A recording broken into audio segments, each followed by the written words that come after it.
उत्तर प्रदेश में आधी आबादी को अपने पाले में लाने की लगातार कोशिशें की जा रही हैं राजनेताओं की ओर से। आपको बता दें, इसी कड़ी में एक तरफ जहां कांग्रेस पार्टी की ओर से लगातार 40% अपनी महिला टिकट की बात कही जा रही है, पिंक घोषणा पत्र को लेकर भी पार्टी आगे बढ़ रही है, लड़की हूं लड़ सकती हूं का नारा दे रही है, तो वहीं दूसरी तरफ समाजवादी पार्टी भी महिलाओं के साथ संवाद का कार्यक्रम चला रही है। लेकिन इसी में आज प्रधानमंत्री नरेंद्र मोदी ने प्रयागराज में महिलाओं से सीधा संबोधन किया और महिला सशक्तिकरण की दिशा में सरकार की ओर से क्या कामकाज गिनाए गए हैं इसका जमकर जिक्र किया और प्रदेश की आधी आबादी को अपने पक्ष में लाने की एक बार फिर से कोशिश की ताकि 2022 में उसी तरह की जीत हासिल हो सके जैसा 2017 में भारतीय जनता पार्टी को हुआ था।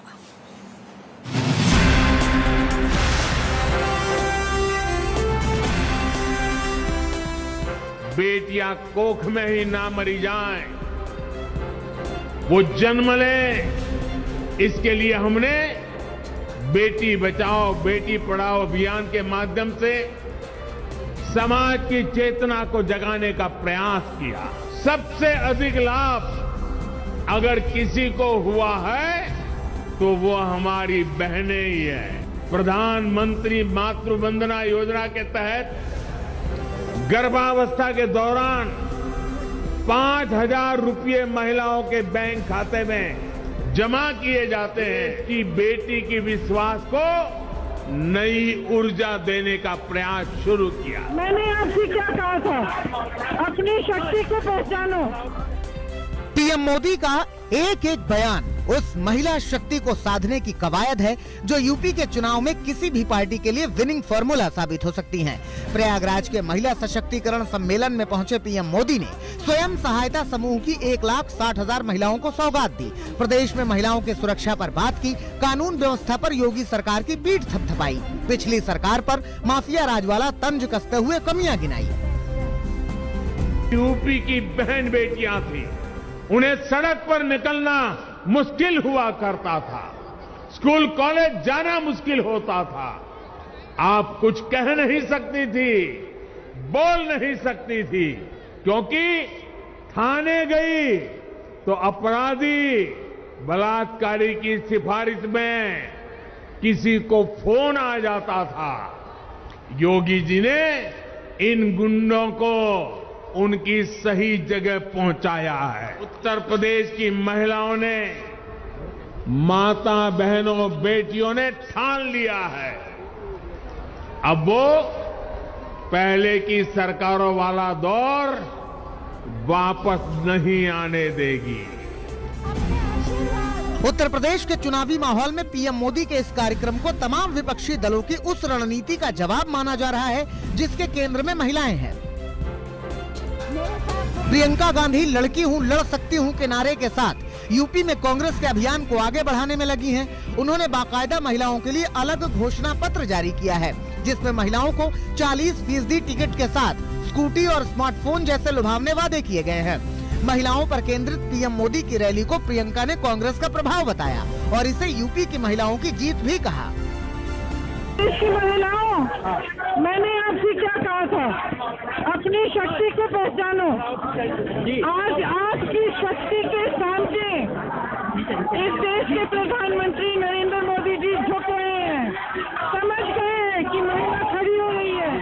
5 सालों से क्यों नहीं की ये घोषणाएं, आज क्यों कर रहे हैं चुनाव से पहले? क्योंकि महिला जागरूक हो गई है, महिला उठ गई है। हमने लड़की हूँ लड़ सकती हूँ का नारा दिया, महिला उठ गई है, जाग गई है, कह रही है मेरा हक दो। सिर्फ बीजेपी ही नहीं, मुख्य विपक्षी दल समाजवादी पार्टी की नजर भी सूबे की महिला वोटर पर है। महिलाओं को पार्टी से जोड़ने के लिए समाजवादी पार्टी जिले-जिले महिला संवाद अभियान चला रही है।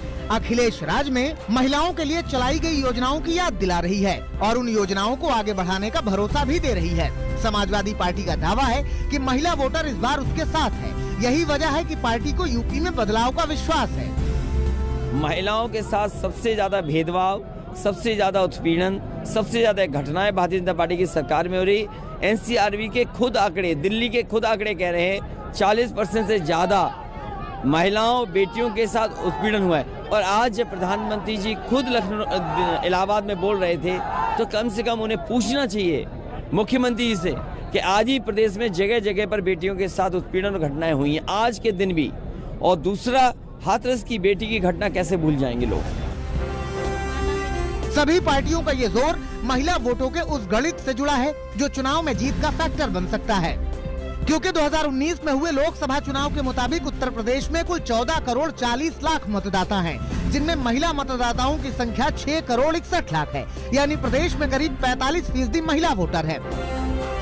बड़ी बात यह है कि पिछले 3 दशकों में यूपी की महिलाओं की वोटिंग में करीब 15% का इजाफा हुआ है। साल 2012 और 2017 के विधानसभा चुनाव और 2019 के लोकसभा चुनाव में महिलाओं ने वोटिंग में पुरुषों को भी पीछे कर दिया। यही वजह है कि उत्तर प्रदेश में जीत के लिए जोर लगा रहे सभी दल 2022 के चुनाव में भी आधी आबादी के वोटों को बेहद अहम मान रहे हैं। इसीलिए पीएम मोदी ने प्रयागराज के मंच से महिलाओं के लिए चल रही तमाम योजनाओं का जिक्र किया और शादी की उम्र को बढ़ाने के विरोध को लेकर इशारों में समाजवादी पार्टी पर हमला बोल दिया। बेटियों भी चाहती थी कि उन्हें उनकी पढ़ाई लिखाई के लिए, आगे पढ़ने के लिए समय मिले, बराबर अवसर मिले। इसलिए बेटियों के लिए शादी की उम्र को 21 साल करने का प्रयास किया जा रहा है।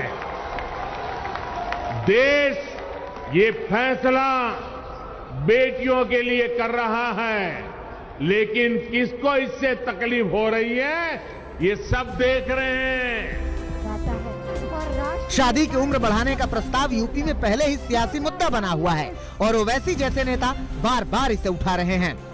इस तरह का बिल लाकर मोदी सरकार जो इंस्टीट्यूट ऑफ मैरिज पर हमला कर रही है, 18 साल की लड़की को आप right to choose, right to freedom उसका कर्टेल कर रहे हैं, जो भारत के संविधान में आर्टिकल 19 गारंटी करता है।